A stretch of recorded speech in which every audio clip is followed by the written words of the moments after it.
சின்ன முருகைய சிங்கார முருகைய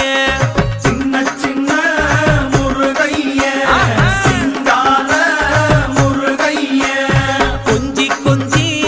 தமிழ் பேசும் செந்தில் வடிவேலனவ கொஞ்சி கொஞ்சி தமிழ் பேசும் செந்தில் வடிவேலனவ சின்ன முருகைய சிங்கார முருகைய கொஞ்சி கொஞ்சி தமிழ் பேசும் செந்தில் வடிவேலனவ சுப்பிரமணிய சாமி என்பார், கார்த்திகேயன் என்பார், சுவாமிநாதன் என்பார், முக அமுதன் என்பார், பாலசுப்பிரமணியன் என்பார், கருணாகரன் என்பார், கதிர்காம கந்தன் என்பார், கதிர்வேல சுவாமி என்பார்.